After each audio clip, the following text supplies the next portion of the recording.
नदी के किनारे बसा एक गांव फूलपुर। गांव में कुछ 100-150 लोग रहते थे। अंजलि, जो कि पास ही के जिले में रहती थी और 12वीं पास कर चुकी थी, उसके पिताजी ने बेटी को जल्दी विदा करने के लिए उसकी शादी फूलपुर गांव के मुकेश से करवा दी थी। मुकेश कभी स्कूल नहीं गया था और इस कारण वो पढ़ा लिखा नहीं था और बाकी गांव वालों की हालत भी मुकेश जैसी ही थी। मुकेश के घर में उसके माता पिता भी रहते थे। सासू माँ, मैं बाहर मंदिर तक जा रही हूँ, आधे घंटे में आ जाऊंगी।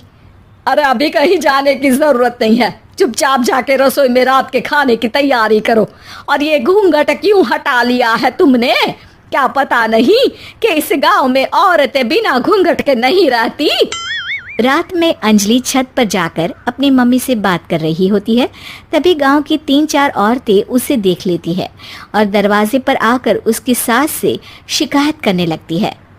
और क्या हुआ? अरे छत पे तो देखो, आपकी बहू मटक मटक के किसी से फोन पर बात कर रही है, दिन भर फोन पे लगी रहती है। अरे कल तो मंदिर के पास वो क्या कहते हैं, सेल्फी ले रही थी।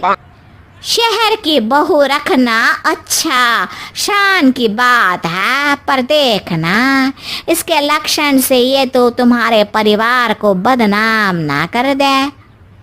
ये पहली बार नहीं था जब सास से गांव के लोगों ने अंजलि की बुराई या शिकायत नहीं की हो। अब तो ये रोज़ की बात थी। अंजलि ये सब सुन लेती है। जब वो नीचे जाती है तो मुकेश भी वहाँ आ जाता है। सास कहती है, बेटा, लोग घर आकर शिकायत करने लगे हैं बहू के कामों की, देख लो। पति हो, संयम से रखो इसे। माँ जी, मैं तो अपनी माँ से बात कर रही थी, क्योंकि यहाँ कोई बात करने लायक ही नहीं है और अब मैं माँ के पास ही रहूँगी। वहाँ क्या रहना, वहाँ बाहर के लोग तो ठीक है, पर घर के लोग भी इज्जत ना दे सके। अरे नहीं नहीं अंजलि, ऐसा नहीं है, धीरे धीरे सब ठीक हो जाएगा, तुम फिक्र ना करो। अरे बस कुछ बोलना ही नहीं है, सर पे चढ़ा रखा है बहू को। सास मुकेश की नरम बात सुन के वहाँ से मुंह चढ़ाकर चली जाती है। मैं तो कहती हूँ हम दोनों शहर चले जाते हैं। मैं पढ़ी लिखी हूँ, मुझे वहाँ नौकरी भी मिल जाएगी और थोड़े दिनों में आप भी वहाँ कुछ काम ढूंढ लेना। अरे नहीं नहीं अंजलि, हम यहाँ ना गांव का खेत, माँ पिताजी को छोड़कर शहर नहीं जा सकते। माँ पिताजी को कैसा लगेगा और गांव वाले क्या सोचेंगे? ये कहकर मुकेश सोने चला जाता है और अंजलि की गांव वालों द्वारा बुराई का सिलसिला बहुत दिनों तक चलता ही रहता है। लेकिन अंजलि गुस्सा ना दिखाते हुए समझदारी से काम लेती है। बारिश का मौसम चालू हो जाता है।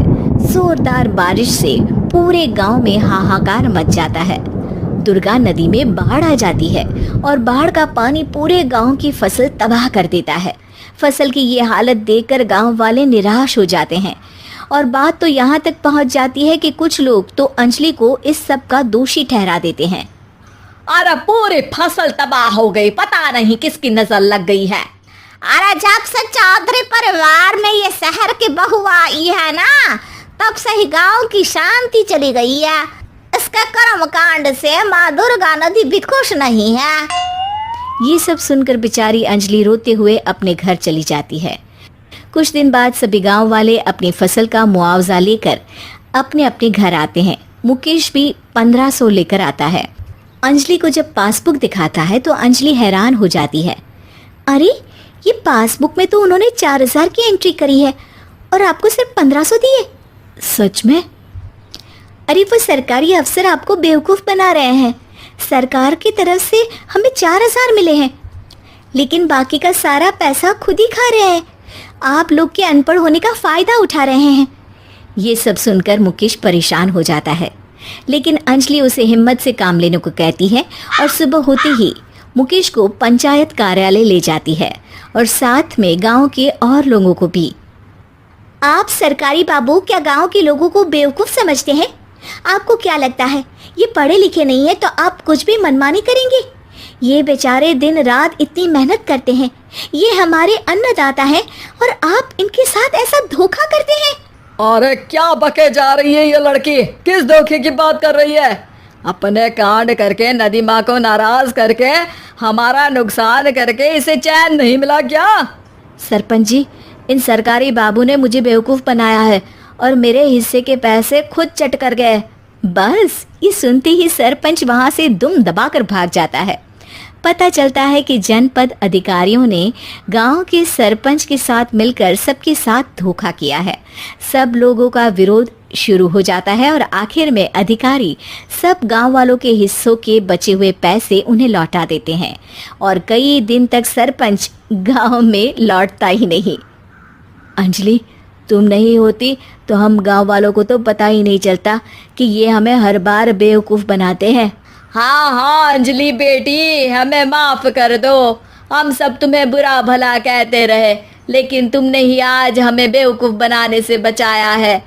हमें तुम पर गर्व है बेटी। अब समझ आया कि सरपंच तुमसे नहीं, तुम्हारे पढ़े लिखे होने से नफरत करता था।